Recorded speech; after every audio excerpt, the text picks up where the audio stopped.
Queremos cumprimentar todos com a paz de nosso Senhor e Salvador Jesus Cristo. É com muita alegria que nós damos continuidade aos estudos bíblicos das lições CPAD. Estamos estudando a Escola Bíblica Dominical. Na sequência, estudaremos lição de número 4. Nós vamos estudar a nossa lição extra de reforço no capítulo 4 de Lucas, capítulo 4, verso 14 ao 22, estudaremos o ministério avivado de Jesus com base nesse assunto bíblico de Lucas, ok? Nós vamos estudar os tópicos a seguinte: Jesus e a pessoa do Espírito Santo. Nós já estudamos até a parte do batismo. Vamos continuar falando sobre o seu ministério terreno, com 30 anos de idade, e vamos falar sobre também a sua tentação, ok?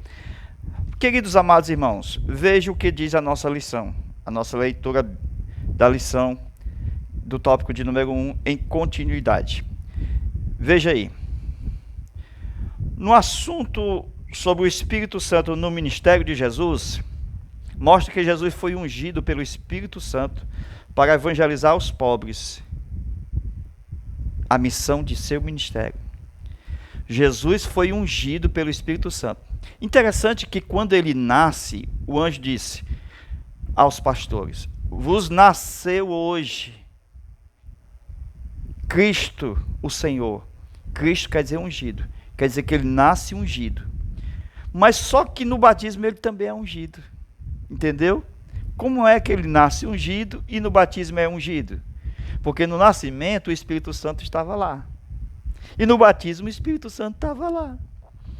Então, nós vamos estudar sobre os sete aspectos do Espírito Santo em Isaías, capítulo de número, veja aí o texto, Isaías 11, versículo 2, ok? Esse texto, meus irmãos, vai falar sobre os 7 Espíritos do Senhor, ok? Não são 7. Se vocês lerem o livro do profeta Isaías, vamos aqui, ó. Isaías capítulo 11, versículo 1 e 2. Estamos no livro do profeta Isaías. Diz o seguinte: e repousarás sobre ele o Espírito do Senhor. Este é o 1. O Espírito de sabedoria, esse é o 2.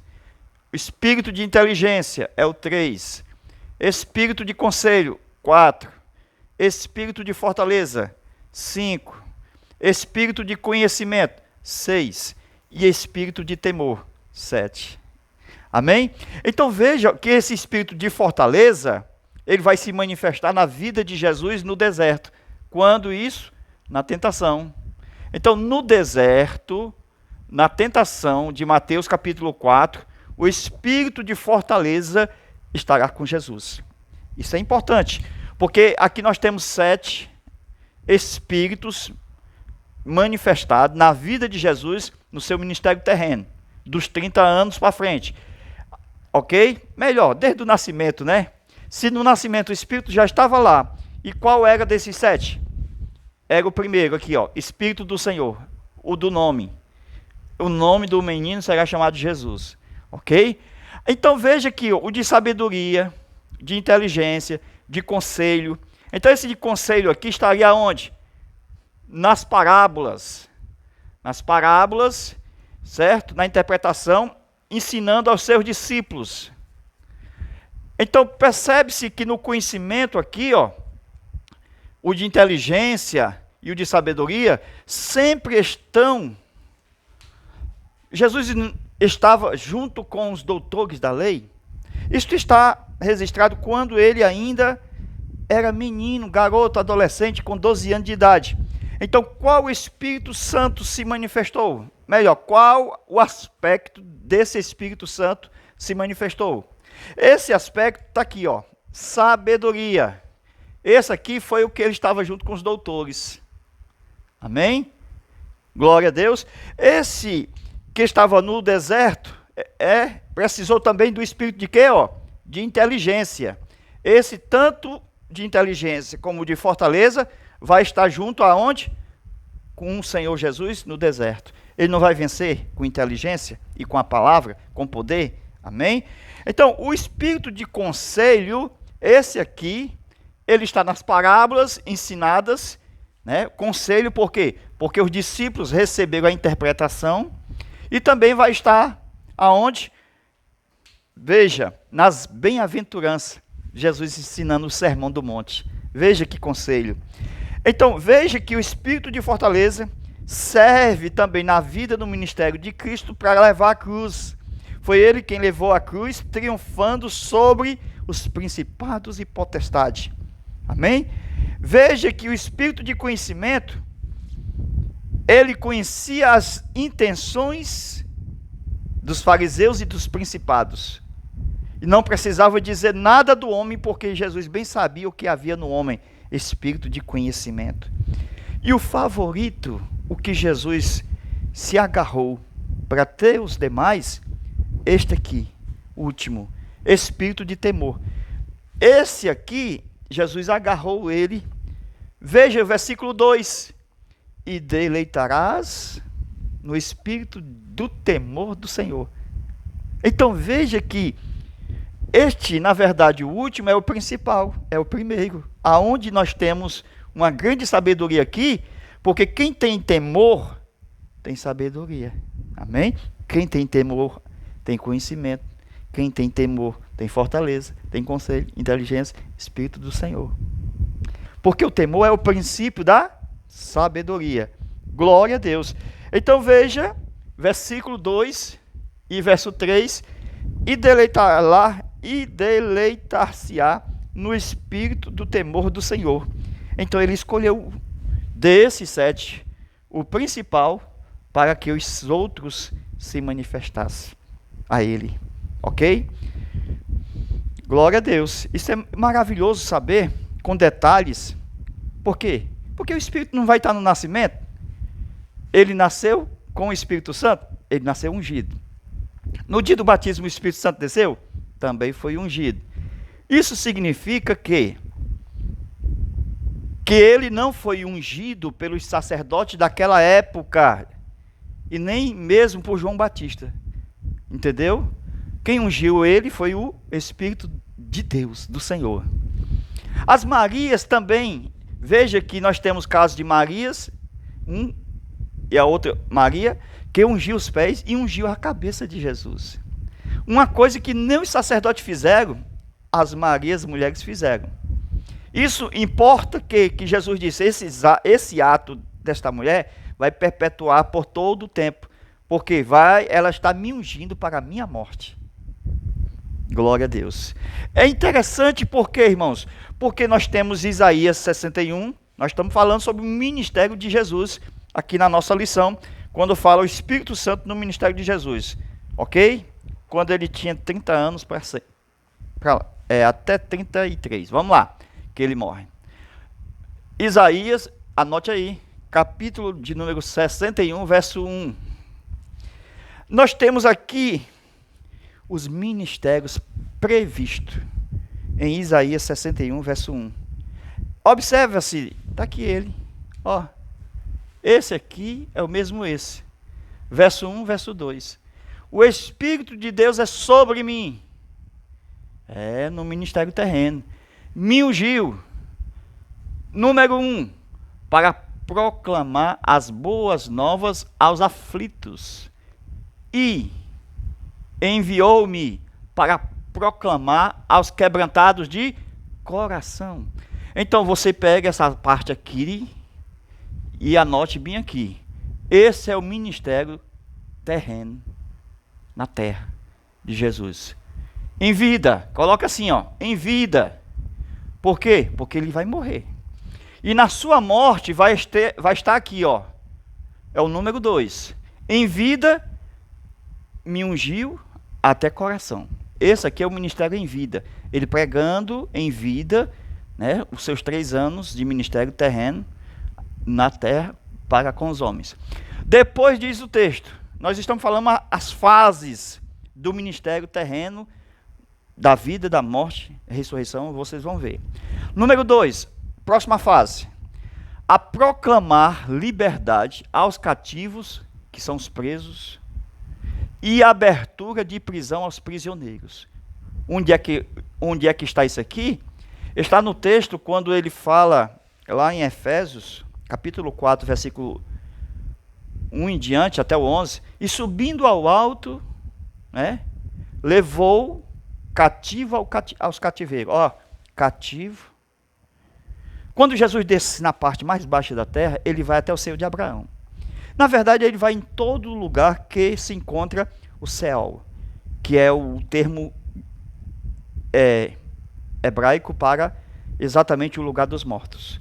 Onde tem uma região, lá, numa região chamada, no tempo de Jesus, paraíso, que é onde estava Lázaro, no seio do Pai, e também tinha o rico no lugar de tormento. Então, eu já tenho dois lugares. Eu tenho Lázaro no seio do Pai, sendo consolado, Lucas 16, versículo 23, veja lá. E tenho o rico do outro lado, dizendo, Pai Abraão. Pronto. Então, dois lugares distintos. Consolo e tormento. É dois lugares distintos. No meio dos dois lugares, tem um grande abismo. Há um grande abismo, o pai Abraão disse, entre nós e vós. Não posso nós passar para aí, beleza. Então, esse abismo seria o terceiro lugar. É nesse abismo que estão todos os anjos aprisionados desde o começo, né? Quando eles se rebelaram, nos dias da catástrofe, nos dias de Noé, de Sodoma e Gomorra, esses anjos que atuaram lá, os anjos caídos, não de Deus, maus, os anjos maus, os demônios que atuaram na terra, eles foram aprisionados. Para nunca mais sair de lá, a não ser até o dia do juízo, quando eles vão sair para a grande tribulação atormentar os homens na terra. Isto é, Deus trazendo o Hades para a terra. Terrível. Oportunidade de salvação. Viu? Porque quando eles forem na morte para o Hades, eles não podem mais sair. Então Deus vai dar uma oportunidade tão grande na grande tribulação, trazendo o Hades para a terra. Eles vivos, sendo atormentados. Veja que grande oportunidade de salvação, de se arrepender enquanto tem vida. Porque quando ele morrer, vai lá para o Hades e não tem mais chance. Então Deus vai dar essa chance na grande tribulação, trazendo o Hades para a terra. Ou seja, os demônios que estão no Hades, né, no lugar de tormento, lá no lugar chamado entre um e o outro, abismo, não vai sair gafanhotos da terra, lá no Apocalipse, pronto, é esses aí, que vão atormentar os homens na terra. É o Hades na terra, ok? Agora, continuando aqui, ele vai dar liberdade aos cativos. Isso quer dizer que ele transfere o lugar seu de Abraão, que está no interior da terra, que ele desce ao mais profundo da terra, e tira todos os que estavam ali esperando o Salvador, até mesmo Jó, né? Quando ele estava nos ferrolhos do Hades, eu sei que o meu Redentor vive e por fim se levantará sobre a terra. Então até Jó estava esperando Jesus para libertá-lo das prisões do Hades. Quando Jesus vence a morte, e triunfa sobre ela e ressuscita, ele diz para a igreja, nem as portas do Hades, que eram aquelas portas que Jó estava segurando nela, os portolhos do céu, prevalecerão contra a minha igreja. Isto quer dizer que há um privilégio para nós, porque quando nós partimos agora, nesse momento, o anjo chega e nos leva para o céu. Ou seja, Deus transferiu esse lugar temporário do lugar do justo para o terceiro céu, onde Paulo foi e viu, né? Enfim, as almas daqueles que estavam no período da grande tribulação, lá diante de Deus, no seu altar. Interessante que essas almas passaram pelo período da graça e não se arrependeram. Depois, na grande tribulação, elas são salvas. Só que elas não participam das bodas do Cordeiro, porque ela perde o privilégio. Como igreja triunfante. Amém? Essa que anda com seus pés na terra. Porque há um privilégio para a igreja do arrebatamento. Amém? Para ser o quê? Galardoada no tribunal de Cristo.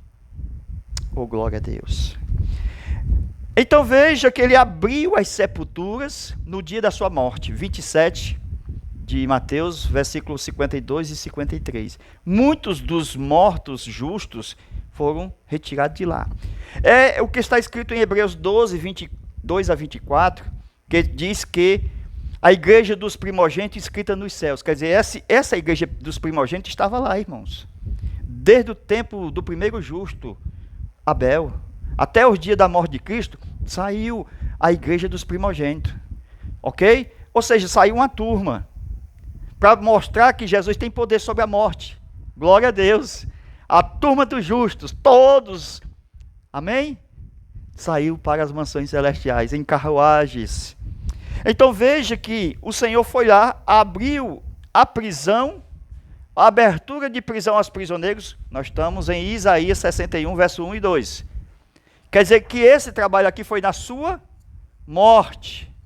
Quer dizer que até na morte Jesus trabalhou. Ele disse, meu pai trabalha até agora e eu trabalho também. Mas como Jesus guardou o sábado, se ele passou o dia sepultado do sábado? O corpo. Enquanto o corpo estava guardando o sábado, o seu espírito, a sua alma, melhor dizendo, a sua alma estava em constante trabalho no mundo dos mortos. Isto quer dizer que é o seu trabalho ministerial na sua morte, né? A morte do corpo. A alma não morre. Então, 3. Olha aqui, meus irmãos, apregoar o ano aceitável do Senhor. O que é isso? É esse período da graça, a dispensação da graça. As pessoas têm um tempo chamado de ano aceitável. Olha aí, ano aceitável. É o período que ela escuta o evangelho ou é o período que ela vive no corpo. Quando ela morre, ela perde esse tempo de ano aceitável. Se ela morrer sem crer em Jesus, ela perde o direito de resgate da sua alma. Porque em Levítico 25, versículo 23, 24, 25, veja lá o capítulo 25 de Levítico, fala que a alma é como uma casa e o corpo é como os muros. Então, há uma casa murada, uma casa murada. Isto significa a alma no corpo. Só que ele vende a um estrangeiro. Ele tem 1 ano para resgatar esta casa. Depois deste ano, se ele não resgatar, fica na mão do poceiro daquele que comprou. Esse poceiro é Satanás. Que se a pessoa não crê em Cristo durante esse período de ano aceitável, o ano da graça, a vida no corpo, a casa, a morada, aí ele perde o poder de resgate, que é exatamente Jesus, o parente remidor, Jesus, o resgatador, no ano aceitável do Senhor. Amém? Apregoar o ano aceitável é o ministério após a ressurreição. Entendeu? Depois da ressurreição, ele não disse, me dá todo o poder nos céus e na terra, ide por todo o mundo. O ano aceitável do Senhor é o tempo da graça, é o tempo da igreja. Nós estamos falando esse ministério depois da ressurreição. Nós estamos falando da vida, olha aqui, ó, número 1, da morte, número 2, é o ministério terreno, em vida, em morte. E aqui, o ministério após ressurreição, período da igreja, tempo aceitável. Ide por todo mundo, pregar o evangelho, ano aceitável. Depois de número 3, o 4. Veja aí, o dia da vingança do nosso Deus. Segunda vinda de Jesus, prestação de contas. As pessoas estão iludidas. Por quê? Jesus está vindo, Jesus está vindo. Mas está vivendo uma vida de carnalidade, sem respeito, sem temor a Deus. Jesus está vindo. Ele vai prestar conta. A vinda dele é prestação de conta. Viu? A vinda dele é prestação de contas. Depois da vingança do nosso Deus, consolar todos os enlutados. É o ministério dele depois dos pecados consumados, exterminados, apagados, julgados. Ele vai consolar todos os enlutados. É o ministério dele na eternidade. Esse já é o número 5. Então, não é só 4, né? É 5. 5 fases do ministério de Cristo. O na vida, certo? O na morte, o na ressurreição, o na sua segunda vinda e na consumação de todas as coisas, que diz Apocalipse, ele enxugará toda lágrima. Amém? De nossos olhos. O ministério tremendo, esse o de Jesus. Glória a Deus, que bênção. Agora nós chegamos ao seu ministério, pelo Espírito Santo, no deserto, na tentação. Ok? Se vocês estão gostando até agora, vão gostar mais ainda a partir de agora. Nós estamos apenas começando a aula. Na tentação, veja aí o que diz a nossa lição. Em todas as investidas satânicas, Jesus foi vencedor, usando a poderosa palavra de Deus. A cada ataque, nosso Senhor respondia, está escrito. Assim fica claro que o Senhor Jesus não tivesse a presença do Espírito Santo, o resultado de suas provações não seria satisfatório. Cuidado, viu? O diabo, ele quer que nós entremos na carne. Por isso que essa discussão de Bíblia e Bíblia com o nosso colega de trabalho, ou até mesmo na igreja, alguém por ali está igual a Satanás citando o texto. Presta atenção. O diabo citou o texto para Jesus. Está escrito, né? Aí Jesus disse, também está escrito. Aí o diabo, você também conhece Deuteronômio? Então a briga no escrito contra o escrito. E quem venceu?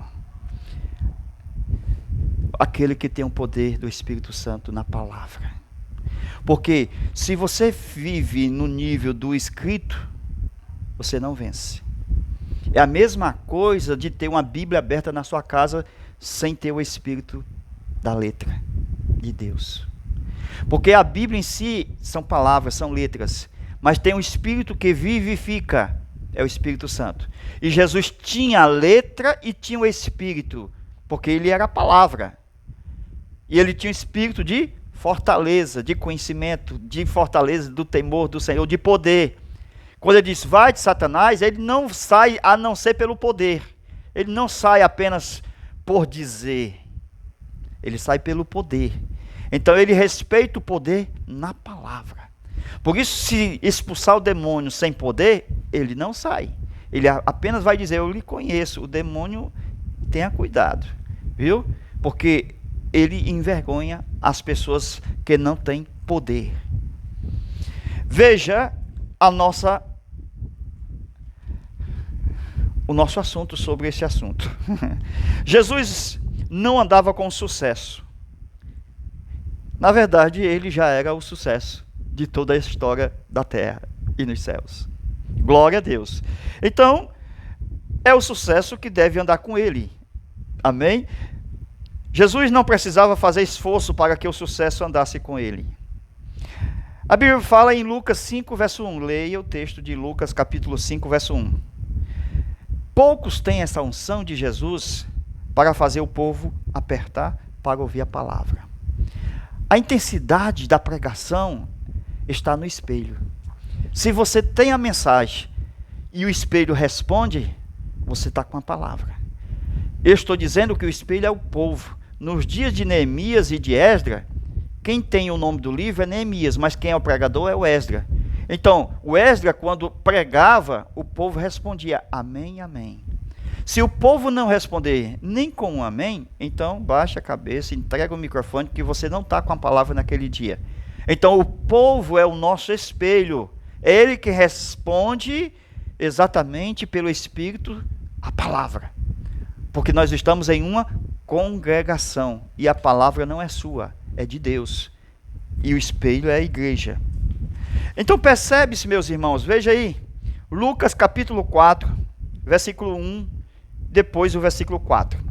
Você tem que aprender a triunfar sobre o seu adversário. O ambiente em que você se encontra sempre vai ter a turminha de adversários. E triunfar sobre o ambiente é fazer com que o adversário das nossas almas saia e que você permaneça. Não é o contrário, não. Quando o diabo chega, você tem que sair. É se ele estiver ali, ao você chegar, é ele que deve sair. É totalmente ao contrário. Então veja que Jesus vai triunfar sobre o ambiente na tentação.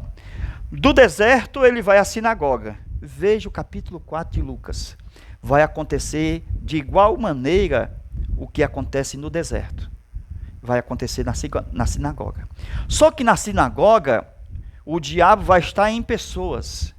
Ele vai estar na multidão e vai estar no clero religioso para poder levar ao pináculo. Veja a história se repetindo no deserto. A tentação pelo próprio diabo e agora a tentação pela alguns irmãos da nossa igreja. Seja um presbítero, filho de pastor, seja alguém, enfim, do nosso lado, como Pedro. Jesus disse, para trás de mim, Satanás. Então, ele está sempre por perto. Então, cuidado. Por quê? Porque aquele que está do nosso lado, ele pode estar cheio de Bíblia, mas não cheio de Deus. Porque ele pode estar no mesmo nível que você esteja. Mas a diferença estará na palavra poderosa que sai da boca de Deus.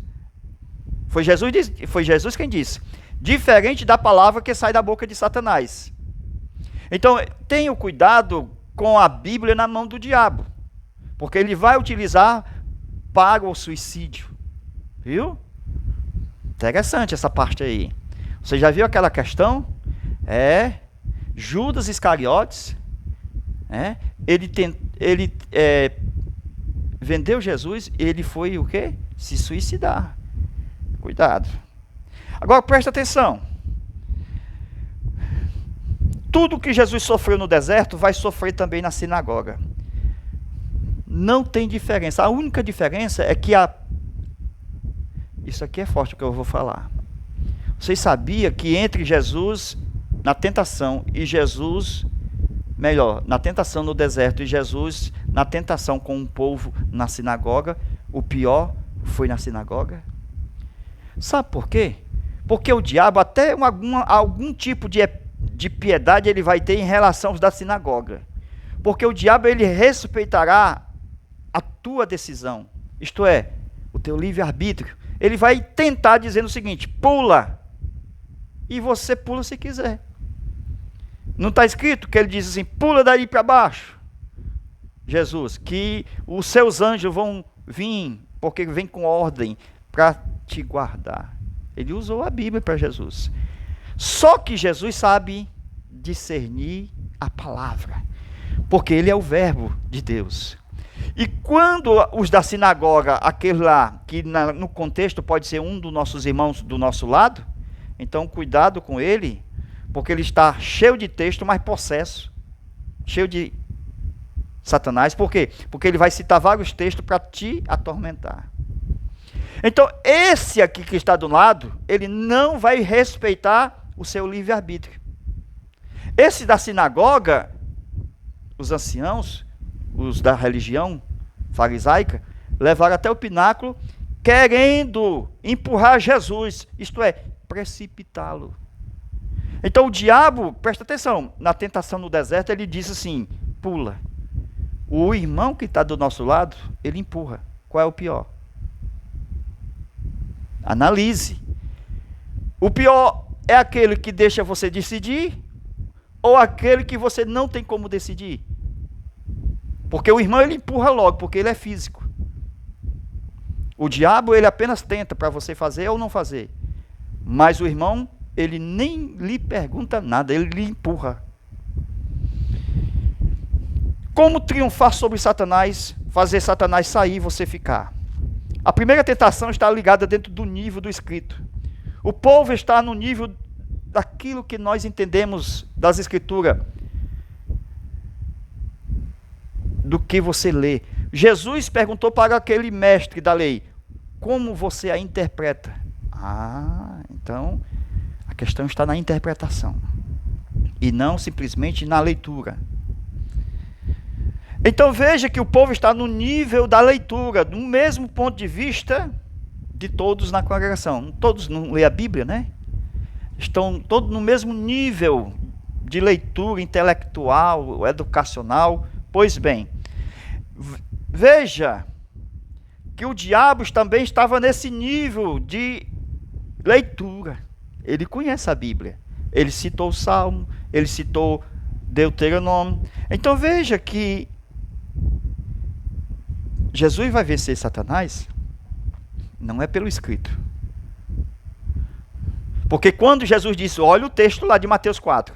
Quando Jesus disse assim, vai-te Satanás, porque está escrito, o diabo não foi, irmão. Veja lá se ele foi. Ele não foi. Quer dizer que o escrito não expulsa Satanás. Veja esta palavra no outro evangelho, porque em vários evangelhos fala sobre a tentação. No outro evangelho está escrito que Jesus, ele não vai usar na terceira tentação o escrito. Na primeira ele usa o escrito, na segunda o escrito, isto é, escrito contra escrito contra escrito. E no terceiro round, que era uma luta travada, viu? Jesus, ele diz o seguinte, vamos dar o ponto final nessa história. Dito estás. Você sabe o que quer dizer dito estás? É assim que está na Bíblia, irmão. Dito estás. Dito. Palavra profética falada na hora. Amém? Cheio do Espírito Santo de poder. Se você cita o texto contra o texto, não vai vencer. Você tem que estar cheio do Espírito Santo para que naquele momento Deus em ti, você nele, no Senhor, e o Espírito Santo tomando o ambiente, você possa, pelo Espírito de Deus, na palavra, vencer os contradizentes. Viu? É o Espírito da palavra. Glória a Deus. Então presta atenção, irmãos. Nós estamos falando aqui dos que estão do nosso lado, porque às vezes a gente diz assim, Senhor, nos livre do diabo. E temos que acrescentar um pouquinho mais na oração, nos livre também desse irmão que está do meu lado. Ou Pedro não foi usado por diabo. Jesus diz, para trás de mim, Satanás. É terrível. Está cheio de presbítero, cheio de irmãos na igreja, usados só para estressar, para fazer que você seja um dependente químico de remédio, né? Porque estressa mesmo, essa questão de debate. Nunca debata ao longo do tempo com as pessoas, meus irmãos, porque essas pessoas que debatem, elas nunca vão se curvar, viu? Fique no seu lugar, faça que como Jesus fez. Ele saiu no meio da multidão, enquanto a multidão queria o matar, ele saiu na frente de todos os olhos. Leia lá Lucas 4, Mateus 4. Viu? Presta atenção, são duas histórias, Mateus 4, Lucas 4. É o mesmo capítulo. Você já percebeu? Jesus saiu na frente de todo mundo, o pessoal olhando para matar e não conseguia. É assim que Jesus triunfou, irmão. Viu?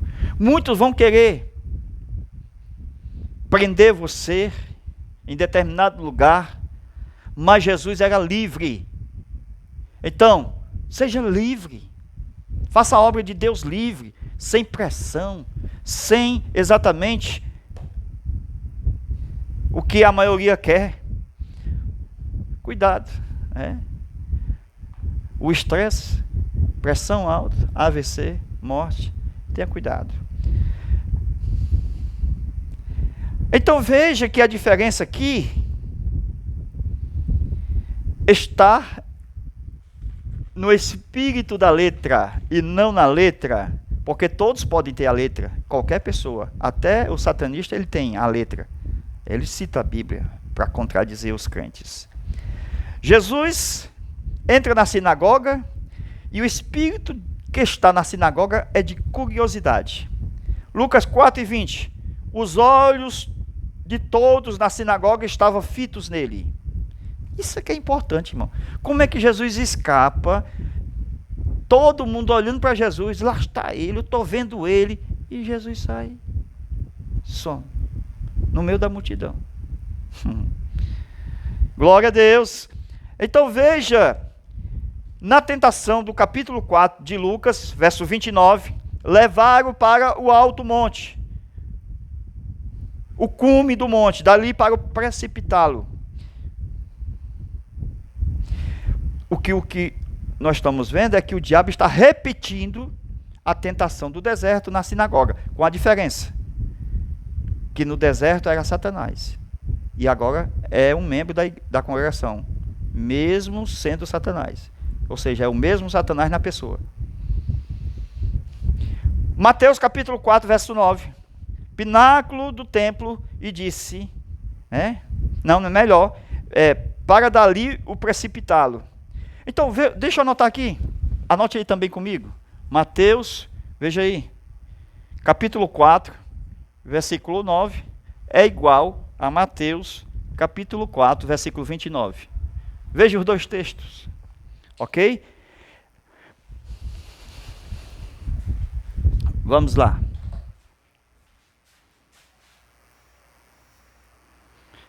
Amém? Então veja aí a correção aqui, ó. Lucas, em vez de Mateus, é Lucas. Corrija aí, por favor.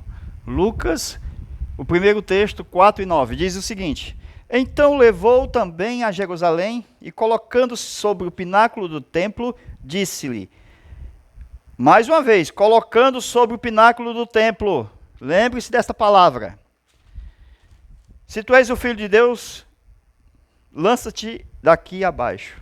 Agora vamos para o versículo 29 do mesmo capítulo 4 de Lucas. Veja lá o texto 29. Olha que é a mesma coisa se repetindo, sendo agora na sinagoga. E levantando-se, expulsaram da cidade e o levaram até ao cume do monte. Veja no versículo 9 de novo. Pináculo do templo. E agora ao cume do monte,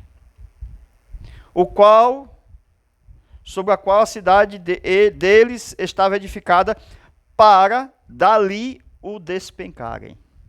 Quer dizer, eles iam empurrar Jesus. Versículo 30. Jesus, porém, atravessando no meio deles, retirou-se. Interessante, irmão, que enquanto Jesus estava atravessando no meio deles, eles estavam com os olhos fixos. Veja aí. Versículo 20 de Lucas 4. E assentou-se, e os olhos de todos na sinagoga estavam fixos nele. Só Jesus mesmo, para sair no meio dessas pessoas com os olhos nele. Concluindo, Jesus não fez milagre a mando de Satanás, porque o diabo disse, transforma essas pedras em pães. Jesus disse, não é assim não. Quantas pessoas hoje, a mando de Satanás, se rendem para ser rico, ao culto de Satanás? Não está assim? Essas pessoas que fazem milagres, que muitos desses milagres são mentirosos, que acabam sendo revelados pelas imagens da internet, o que é isso? É que esses milagres não adoram a Deus, não glorificam a Deus. O máximo que eles podem fazer na vida desses, entre aspas, curandeiros, é a venda da prática dos DVDs. Só isso. Eles não servem para nada além disso. Eles dizem que cura, é a noite do poder de Deus, a noite do milagre. Venha, traga a sua caravana e vai vender o seu DVD. É só para isso que serve. Jesus não. Jesus faz o milagre pelo poder de Deus. Ele transforma pedras em pães por ordem de Deus, não é pelo Satanás não. Na sinagoga, trouxe o rolo do livro do profeta Isaías e ele achou o texto dele. Ele pegou o texto que era dele, falando dele, está sobre mim o Espírito Santo, porque ele me ungiu. Isto é mostrar o pão no meio das pedras. Porque a congregação vive na letra da lei, vive nas pedras que Moisés trouxe. Não é a lei que veio em pedras? Jesus disse, eu sou o pão que desceu do céu. Glória a Deus. Vocês têm pedras, mas eu tenho pão. Glória a Deus. Então veja, meus irmãos, que o diabo sempre faz essa plataforma de subida para poder o precipitar. Esses pregadores de Camboriú, eles começam lá embaixo, mas o diabo quer dar fama para quando chegar lá, empurrar. É desse jeito, irmão. Jesus, filho de José, você vai ser o filho, você vai ser o Messias, você vai ser o Cristo, você vai ser o rei. O diabo faz de tudo para fazer de acordo com ele, né? Para poder dali o precipitar, o matar. Terrível, né? No Brasil hoje, para fundar uma igreja, né? Aqueles que se diz milagreiros, o que é que acontece? É tipo um trampolim para iniciar uma grande igreja no Brasil. É isso que acontece hoje. Igreja do poder de Deus. Igreja dos milagres. Queridos, a pregação do evangelho tem milagres. Mas o ponto fundamental é evangelizar aos pobres e contritos de coração. Os sinais seguem aos que creem. Ou seja, a evidência notória, pregar Jesus. E os sinais vão seguindo aos que creem. É dessa forma que o evangelho é verdadeiramente evangelho. Glória a Deus. Amém? Deus abençoe e Deus te guarde. Em nome de Jesus. Até a nossa próxima aula, se Deus quiser. Com muito carinho e amor. Amém.